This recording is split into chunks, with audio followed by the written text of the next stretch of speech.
ರಾಜಕೀಯ ಪಕ್ಷ ಬೆಳಿಬೇಕು ಅಂತಂದ್ರೆ ಉಪೇಂದ್ರ ಅವ್ರು ಏನ್ ಮಾಡ್ಬೇಕು? 1,000 ಕೋಟಿ ಕೊಡಬೇಕು. ಯಾರಾದರೂ 1,000 ಕೋಟಿ ಚಂದ ಎತ್ತಿ, ಏನು ವಿಜಯ ಮಲ್ಯ ಅಂತೂ ತಂದು ಕೊಡೋದಿಲ್ಲ, ಅದು ಯಾರೂ ತಂದು ಕೊಡೋದಿಲ್ಲ.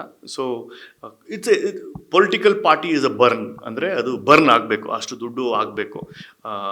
ನೀವು ಯಾವುದೇ ಪೊಲಿಟಿಕಲ್ ಪಾರ್ಟಿ, ವಿಜಯನು ಏಕಾಏಕಿಯಾಗಿ ಏನು ಬಂದಿಲ್ಲ. ಅವರ ಎಲೆಕ್ಷನ್ ಕ್ಯಾಂಪೇನು ಸ್ಟ್ರಾಟಜಿ ಒಂದು ಅಂದಾಜು ಪ್ರಕಾರ 1,500 ಇಂದ 2,000 ಕೋಟಿ ಈ ಲಾಸ್ಟ್ 2 ಇಯರ್ಸಲ್ಲಿ ವಿಜಯ್ ಸ್ಪೆಂಡ್ ಮಾಡಿದ್ದಾರೆ ಅನ್ನೋ ಒಂದು ಅಂಕಿಅಂಶಗಳು ಬರ್ತಾ ಇದೆ. ಆ ಥರದ ದುಡ್ಡನ್ನು ಯಾರಾದರೂ ಸ್ಪೆಂಡ್ ಮಾಡಿ ಒಂದು ರಾಜಕೀಯ ಪಕ್ಷ ಕಟ್ಟಿದ್ರೆ 100% ಕರ್ನಾಟಕದಲ್ಲಿ ಆಗುತ್ತೆ. ನೀವು ಹೇಳೋ ಪ್ರಕಾರವಾಗಿ ದುಡ್ಡು ಹಾಕಿದ್ರೆ ಗೆಲ್ಬೋದು ಅಂತನಾ? ದುಡ್ಡು ಹಾಕಿದ್ರೆ ಗೆಲ್ಬೋದು ಅಂದರೆ ಅದಾನಿ ಅಂಬಾನಿ ಅವ್ರೇನು ಎಲೆಕ್ಷನ್ ಗೆಲ್ಲಕ್ಕಾಗತ್ತೆ ಅಂತ ನಿಮ್ಮ ಇನ್ನೊಂದು ತಾತ್ಪರ್ಯ? ಖಂಡಿತ ಇಲ್ಲ.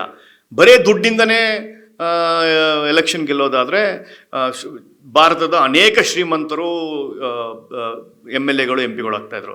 ಆದರೆ ಒಂದು ಫೋಕಸ್ಡ್ ಐಡಿಯಾ, ಒಂದು ಛಲ ಇರಬೇಕು. ಕರ್ನಾಟಕ ನನ್ನದು, ಕನ್ನಡ ಭಾಷೆ, ನಮ್ಮ ಜನರು, ನಾವು ಇದನ್ನು ಡೆವಲಪ್ ಮಾಡಬೇಕು ಅನ್ನೋ ಒಂದು ಆಸೆ, ಒಂದು ಧೈರ್ಯ, ಒಂದು ಸಂಕಲ್ಪ ಇದ್ದರೆ ಮಾತ್ರ ದುಡ್ಡು ಅದಕ್ಕೆ ಪ್ರಮೋಟ್ ಮಾಡುತ್ತೆ. ಕೇವಲ ದುಡ್ಡು ಇಟ್ಕೊಂಡು ಅಹಂಕಾರದ ಮಾತಾಡೋದು ಆಗೋದಿಲ್ಲ. ನಿಮಗೆ ಸೋಷಲ್ ಸರ್ವಿಸ್ದು ಮೋಟಿವ್ ಇರಬೇಕು, ಪಬ್ಲಿಕ್ಸ್ ಲೈಫ್ದು ಮೋಟಿವ್ ಇರಬೇಕು. ಅದ್ರ ಜೊತೆಗೆ ದುಡ್ಡಿತ್ತು ಅಂದರೆ ನಿಮ್ಮನ್ನು ಇನ್ನೊಂದು ಉತ್ತಂಗಕ್ಕೆ ತೊಗೊಂಡೋಗುತ್ತೆ.